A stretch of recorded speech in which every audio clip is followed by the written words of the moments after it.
Coucou. Je suis en train de terminer les préparatifs pour la pose des fenêtres. Je suis à l'étage. Donc fenêtre de la chambre du milieu. Il faut que je fasse une réparation puisque la pierre d'appui est fendue.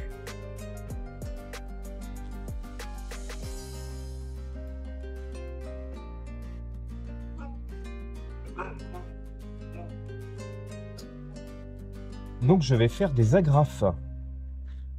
J'ai pris des ferrailles de 5 mm d'épaisseur, 4 cm de large, une vingtaine de centimètres de long. J'ai fendu au bout et tordu. Et je vais, donc pour le moment, je suis en train de leur percer un emplacement. Voilà. Et je vais venir les sceller à l'intérieur de cet emplacement. Et après, j'aurai plus qu'à mettre une couche de mortier-pierre par-dessus. Et on n'y verra que du feu. Donc je fais ça au-dessus. Et il faudra que je le fasse en façade également.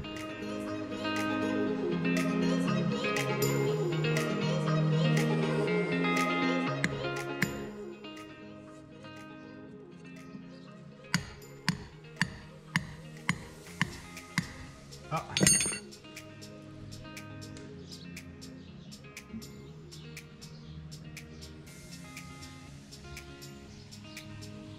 Super. Est-ce que vous avez vu en direct ce qui s'est passé? Est-ce qu'on voit? Bon, petit problème technique, c'est de la tuf, c'est très friable. Il s'est passé ça.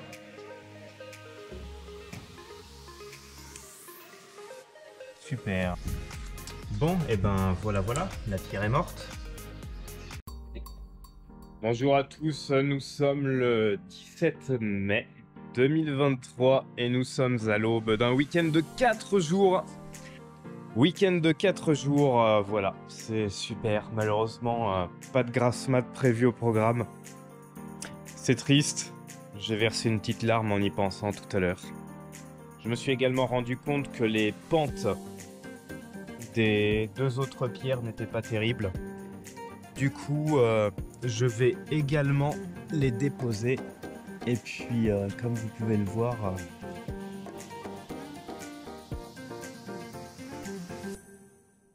la couche de surface, je ne sais pas, ça doit avoir un nom, je pense. Des pierres est complètement morte.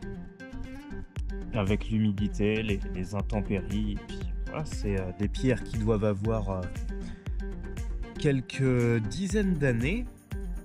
Pour ne pas dire plus, peut-être plus d'un siècle. Du coup, voilà, elles sont fatiguées. Du coup, je vais toutes les déposer. Et puis, je vais recouler les appuis et refaire une finition au mortier-pierre pour retrouver donc l'imitation de la pierre comme elles étaient à l'époque où elles ont été posées. Et maintenant, prise de cote, puisqu'il faut absolument pouvoir reconstituer les appuis et les regingos à la même dimension pour que les fenêtres qui sont déjà commandées tombent correctement au moment de la pose. À partir de là, je pourrai donc passer au burinage des appuis.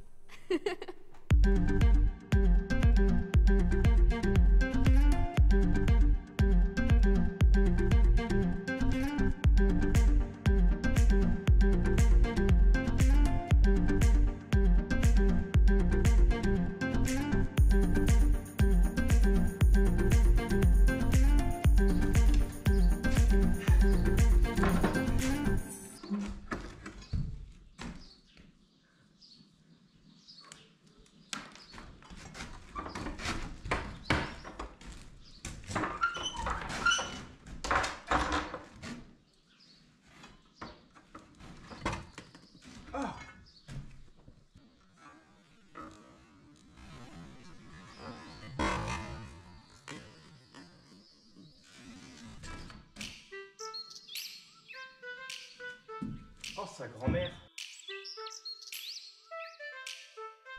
Ça, c'est vraiment la loose. Encore un truc à réparer. Bon allez, je coffre les appuis, je monte les premiers sauts et je coule.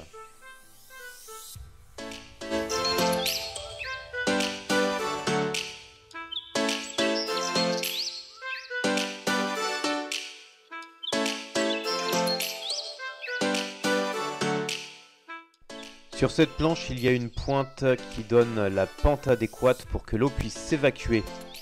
Maintenant, je coupe le bois qui va me servir à créer le regingot, puisque l'appui et le regingot ne feront qu'une seule pièce.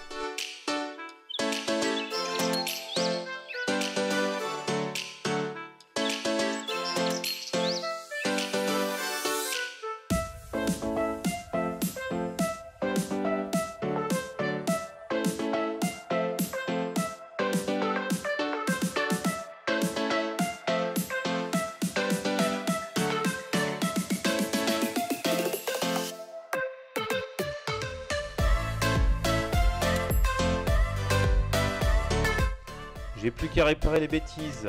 Alors pour ça, j'ai chevillé dans la pierre, mis des vis en inox. Comme ça fait une structure métallique et je peux refaire un bloc de béton. La finition se fera au mortier-pierre. Coucou les petits loups.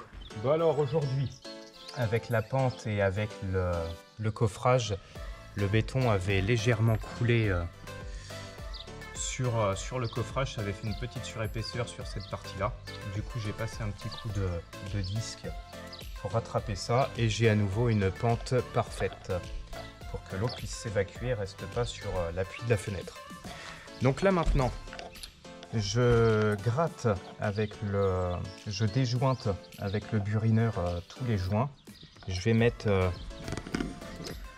mettre du joint sur toute cette partie-là, puisqu'après ça sera plus accessible avec la fenêtre, pour que tous les joints soient faits et que ça fasse une étanchéité parfaite. Donc je vais venir jusque sur la moitié ici, c'est juste pour boucher ça. Le reste se fera en même temps que la façade plus tard. Voilà, je vais juste boucher ces parties-là.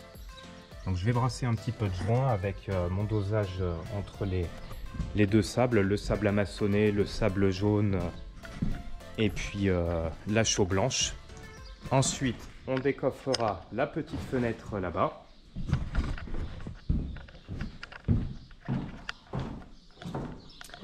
Et une fois que tout ça se sera fait,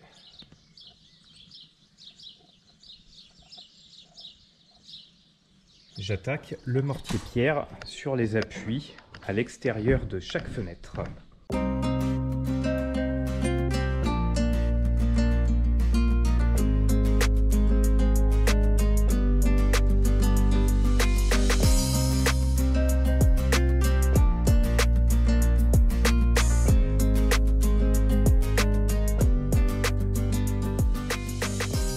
Hey, coucou à tous. Bon, je vous reprends pour la suite des appuis. On est sur la finition. J'ai fait le premier appui en mortier de réparation, mortier pierre. Le deuxième appui est tout juste fini. Il n'y a plus qu'à attendre le séchage. Bon, allez, je vous montre.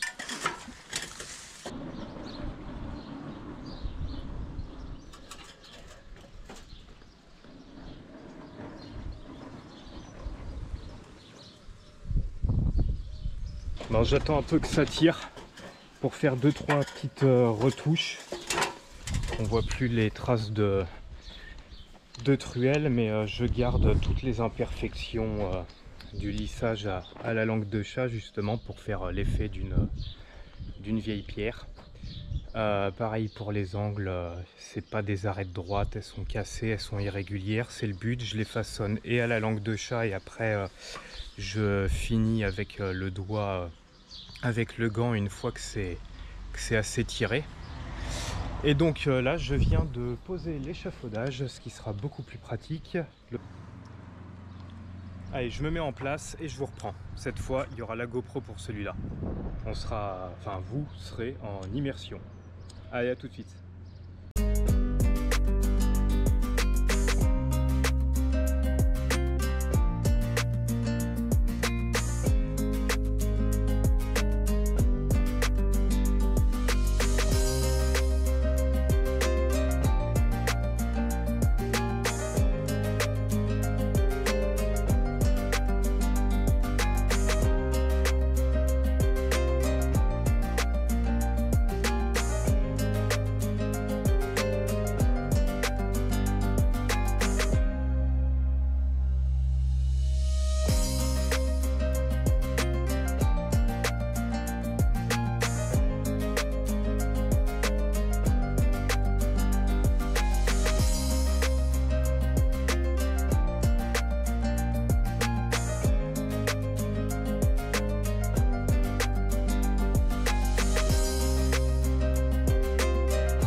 Bon, alors du coup, je vous fais un petit topo quand même, hein.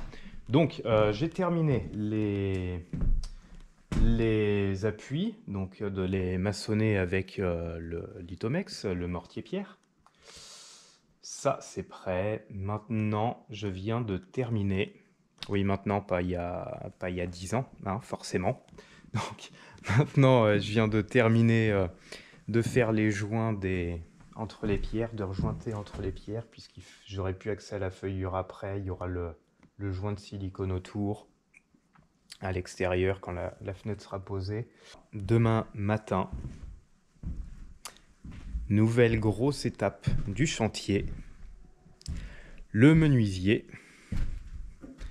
Qu'est-ce que le menuisier peut venir faire sur le chantier? Le menuisier vient poser les fenêtres. La porte-fenêtre et puis les 4 fenêtres de l'étage. Tout est prêt. J'ai hâte de voir le résultat et je vais enfin être définitivement hors d'air. Bon, sur ce, je vous laisse, je nettoie, et puis ça va être la débauche pour moi. Allez, à plus, ciao. Bonjour à tous, alors aujourd'hui, nouvelle sur le chantier, l'arrivée des fenêtres. Le menuisier est là pour procéder à la pose. On a de très belles menuiseries en bois qui vont venir agrémenter le chantier.